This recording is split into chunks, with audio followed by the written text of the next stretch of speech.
નમસ્કાર વિદ્યાર્થી મિત્રો, આપ સૌનું વન ટચ એજ્યુકેશન ચેનલ પર હાર્દિક સ્વાગત છે।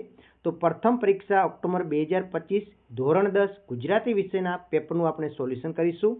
તો અહીંયા યોગ્ય જોડકા જોડો વિભાગ એની અંદર તમારે ગદ્ય વિભાગનું છે। તો એની અંદર કૃતિ અને એનો લેખક કોણ છે જોડવાનું છે।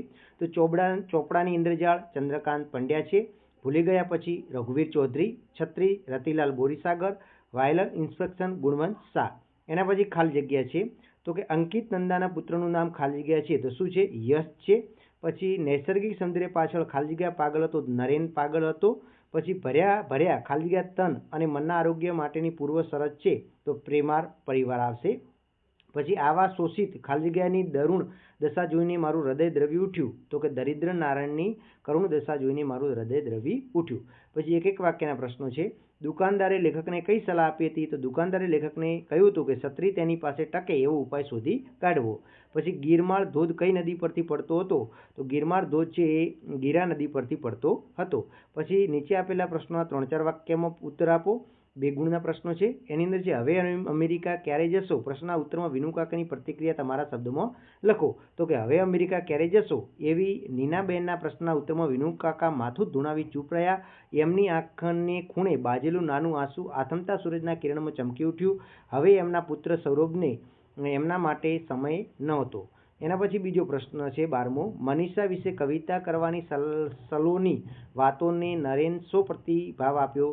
તો કે નરેન કવિ પણ હતો। સલોની અને નરેન મામા ફોઈના ભાઈ બહેન હતા, તેથી સલોનીને ખબર હતી કે તે એક વખત નરેનની સલોની પર કવિતા લખતા હતા। સલોનીને જ્યારે નરેને આ વાત કરી ત્યારે નરેને વધુ સ્પષ્ટતા ને શ્રદ્ધા સાથે કહ્યું, ના, સલોની પર કવિતા નહોતી લખતો, એને જ કવિતા માનતો હતો। પછી 13મો। લેખક છત્રી ખોવાઈ ન જાય એ માટે કઈ સલાહ અમલમાં મૂકી? તો કે લેખકે છત્રી ખોવાઈ ન જાય એ માટે છત્રી પર પોતાનું નામ સરનામું લખવાની સલાહ અમલમાં મૂકી। એ માટે એમણે પોતાની નવી છત્રી પર તેમનું નામ, વિગતવાર સરનામું, ટેલિફોન નંબર વગેરે બધું જ લખાવ્યું। વરસાદના પાણીને કારણે એ ભૂસાઈ ન જાય એટલે આ વિગતો પાકા રંગથી એમણે લખાવી। એના પછી 10-12 વાક્યનો મુદ્દાસર પ્રશ્નો છે। એની અંદર જોઈએ 3 ગુણના પ્રશ્નો। તો કે લેખકે સૂચવેલા સામાજિક જાગૃતિના પગલાં લખો। તો કે સર્જક શ્રી ગુણવંત શાહે આ નિબંધમાં સમાજને ઉપયોગી અને સમાજમાં જાગૃતિ ફેલાવવા માટેના કેટલાક વિચાર પ્રેરક વાત કરી છે।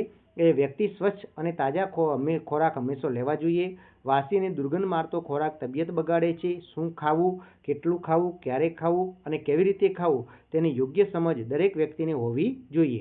દરેક માણસ વ્યસનથી દૂર રહેવું જોઈએ। પાન, માવો, ગુટકા, સિગારેટ, દારૂ જેવા માદક પદાર્થો ઝેર સમાન છે અને માણસમાં અકાળે વૃદ્ધત્વ લાવી આપે છે, તેનો ત્યાગ કરવો જોઈએ। માણસ પોતે જ જે વિસ્તારમાં રહે છે તેની આજુબાજુના વાતાવરણને તંદુરસ્ત રાખવું જોઈએ। તેઓ ગંદકી ન કરવી જોઈએ। ગંદકીથી બીમારી આવતી હોય છે એટલે જ્યાં તેઓ ગંદકી ન થાય તેનું પણ ધ્યાન રાખવું જોઈએ। અને ખોરાક લીધા બાદ અમુક સમય સુધી હલનચલન કરવું જોઈએ અને લાંબા સમય બેઠાડું જીવન પણ રોગને નિયંત્રણ આપે છે, એટલે કે રોજિંદા જીવનમાં પ્રાર્થના અને પ્રાણાયામ પણ મહત્વનું છે। એના પછી 15મો પ્રશ્ન છે।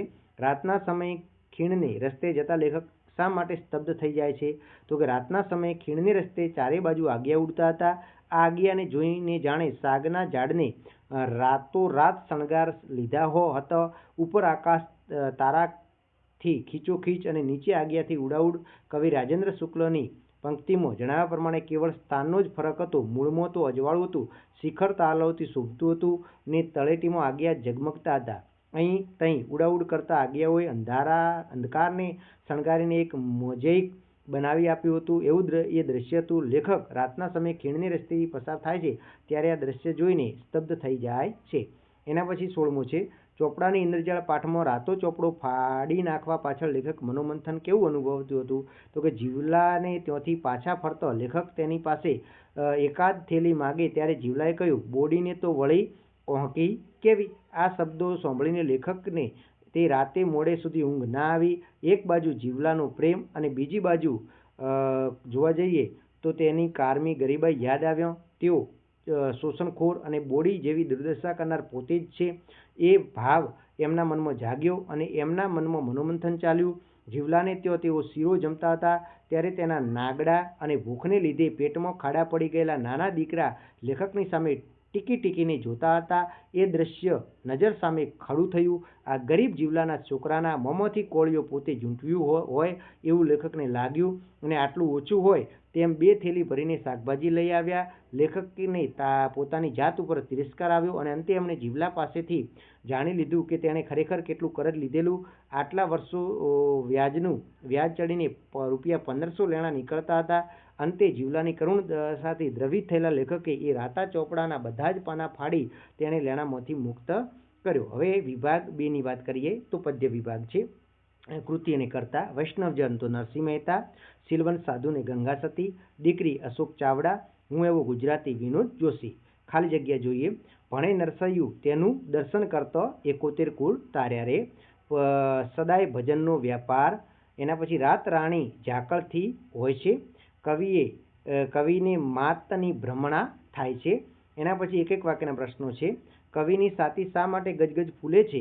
તો કવિની સાતી ગુજરાતી હોવાની વાતથી ગજગજ ફૂલે છે. કવિની દ્રષ્ટિએ પક્ષી ક્યાં મળશે? તો કવિની દ્રષ્ટિએ પક્ષી એના મધુર ગાનમાં મળશે. 3-4 વાક્યના પ્રશ્નો જોઈએ. તો ગંગા સતી પાનબાઈને કેવી વ્યક્તિની સંગત કરવાનું કહે છે? તો ગંગા સતી પાનબાઈને એવા વ્યક્તિનું સંગત કરવાનું કહે છે કે જે સંતને મન, વચન અને વાણીમાં એકરૂપતા જોવા મળે, જે સદા આનંદમાં રહેતો હોય અને એની ચિત્તની વૃત્તિ પરમાત્મામાં લીન હોય, તેઓ ભજનમાં વ્યસ્ત રહેતા હોય, એની સંગત કરવાનું કહે છે. દીકરાનો ઉછેર કેવી રીતે થવો જોઈએ? તમારા શબ્દોમાં દીકરીના ઉછેર કેવી રીતે થવો જોઈએ? તમારા શબ્દોમાં લખો. તો દીકરી પારકું ધન નથી કે પારકી થાપણ નથી. દીકરી તો તુલસીનો ક્યારો છે. તે તુલસી જેવી પવિત્ર છે. જેમ તુલસીને રોજ પૂરતું પાણી સિંચીએ તેમ દીકરીમાં સારા સંસ્કાર સિંચવા જોઈએ, જેથી તે જ્યાં જાય ત્યાં પોતાની મીઠી મધુર વાણીથી સૌના દિલ જીતી શકે, તેનો સર્વાંગી વિકાસ થાય. તે માટે તેને સમાન તક આપવી જોઈએ. એક સમજદાર, ગુણિયલ, કુટુંબવત્સલ દીકરી પિયર અને સાસરી એમ 2 કુળને ઉજાળે એવો તેનો ઉછેર કરવો જોઈએ. જળમાં કોનું તેજ રેલાઈ રહેલું છે? તો કૃષ્ણના મતે ચંદ્રના કિરણોનું તેજ જળમાં રેલાઈ રહ્યું છે. પાતાળમાં હરિહર દેખાય છે. દીકરી. એના પછી આપણે જોઈએ 3 ગુણના પ્રશ્નો. તો કે નીચે આપેલી પંક્તિ સમજાવો. વૈષ્ણવ જતો તેને કહીએ જે પીડ પરાઈ જાણે રે, પર દુઃખે ઉપકાર કરે તોય મન અભિમાન ન આણે રે. તો આ પંક્તિ તમારે સમજાવવાની છે. પછી હું એવો ગુજરાતી કાવ્યમાં કવિ પોતે ગુજરાતી હોવાનો કયા કારણોસર અનુભવ કરે છે એ તમે સ્ક્રીન ઉપર જોઈ શકો છો. તો આ પ્રશ્ન પણ તૈયાર કરી દેજો. એના પછી કવિ કલાપી શિકારીને કઈ શિખામણ આપે છે આ પણ તમે તૈયાર કરજો. એના પછી વ્યાકરણ વિભાગનું સોલ્યુશન જોઈએ. તો નીચે આપેલી સાચી જોડણી. તો પ્રકૃતિ આવી રીતે લખાય છે, ખાસ ધ્યાન રાખજો. પછી કૈલાસ આ રીતે લખાશે. પર વત્તા ઉપકાર તો પરોપકાર થાય છે. સમાસ ઓળખાવાનું છે. પાચન શક્તિ તો મધ્યપદ લોપી છે, મધ્યપદ લોપી સમાસ આવશે પાચન શક્તિનું. પછી જોડણી ભેદ છે. તો કેસ એટલે વાળ અને આ કેસ એટલે મુકદ્દમો થાય છે. અલંકાર ઓળખાવાનું છે. સંધ્યા રમે છે ક્ષિતિજ ઉમંગે, આની અંદર તમે જુઓ તો સજીવરો પણ અલંકાર છે. પછી વિનમ્ર ની અંદર પૂર્વ પ્રત્યય લાગેલો છે. નમ્રની આગળ વી પ્રત્યય લાગ્યો છે. પછી સમાનાર્થી શબ્દ છે. તો કે હાર એટલે પરાજય થાય છે, અને કોભણ એટલે ગુફા થાય છે. એના પછી માગણી. તો આમાં કયું વિશેષણ રહેલું છે? તો ક્રિયાવાચક વિશેષણ છે. પછી રૂઢિપ્રયોગનો અર્થ આપવાનો છે કે કપાળે કાણું હોવું, તો કે કમ ભાગી કે કમ નસીબ હોવું. કહેવતનો અર્થ છે એકવાર કડવો અનુભવ થયા પછી ભય ન હોય ત્યાં પણ તો ભય દેખાય છે. એના પછી શબ્દ સમૂહ માટે એક શબ્દ છે વહેતા પાણીમાં થતું કુંડાળું, જેને વમળ કહેવાય છે. પરહિત તો સ્વહિત થાય છે, વિરુદ્ધાર્થી શબ્દ. પછી કર્તરી વાક્યને કર્મણીમાં ફેરવવાનું છે. અહીંયા જોઈ શકો છો કર્તરી વાક્ય છે જયવંતી શેઠાણી દ્વારા હાલરડું ઉપાડાયું, તો કે જયમતી શેઠાણીએ હાલરડું ઉપાડ્યું. તળપદો શબ્દનું શિષ્ટ રૂપ છે આલવું, તો આલવું એટલે આપવું થાય છે. એના પછી વિશેષણ શોધવાનું છે. હર્ષિદાબેન સુંદર અક્ષરે નિમન લખે છે. સુંદર એ ગુણવાચક વિશેષણ છે. પછી અમારી છત્રી એમ વરસ દી તૂટી ન જાય, આની અંદરથી ક્રિયા વિશેષણ કયું છે? તો આની અંદર વરસ દિવસમાં એ સમયવાચક ક્રિયા વિશેષણ છે.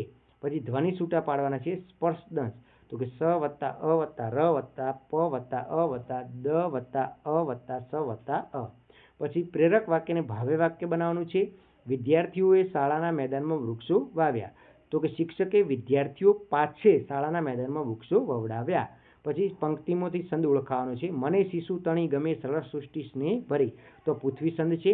પછી છંદનું બંધારણ જણાવવાનું છે તો કે મભન તત ગાગા કયા સંધનું બંધારણ છે તો મંદાક્રાંતાનું બંધારણ છે. એના પછી વિભાગ ડીની વાત કરીએ તો અહીંયા ફકરો આપેલો છે અને એ ફકરાને તમારે શું કરવાનું છે તો અર્થ વિસ્તાર છે તો કે જે જન પામે પૂર્ણતા તે ન કદી ફૂલાય, પૂરો ઘટ સલકાય નહીં, અધૂરો ઘટ સલકાય. પછી બીજું છે મારા થકી જ મોલ એવું વાવને હું પદ આવ્યું, પણ બોલ્યા વિના જ વેણ ઓલ્યા વાદળ વરસે વામો. પછી તમારી શાળામાં યોજાયેલ રક્તદાન શિબિરનો અહેવાલ તમારે તૈયાર કરવાનો છે. તો અહેવાલ આવી રીતે લખવાનો છે વિદ્યાર્થી મિત્રો, ખાસ તમે જોઈ નાખજો. એના પછી જોઈએ તો સંક્ષેપીકરણ છે. તો એક ફકરો આપેલો હોય અને ત્રીજા ભાગનું તમારે ગદ્ય સંક્ષેપીકરણ કરવાનું છે અને એનું તમારે શીર્ષક પણ આપવાનું ભૂલવાનું નથી. પછી નિબંધ લેખનની વાત કરીએ તો માનવ અને પશુની મૈત્રી પૂછાણું છે, નારી તું નારાયણી છે, આ ખાસ તૈયાર કરી દેજો. એના પછી ત્રીજું નિબંધ છે વિદ્યા વિનયથી શોભે છે. તો આ સંપૂર્ણ પેપર તમને કામ લાગશે. જય હિન્દ, જય જય ગરવી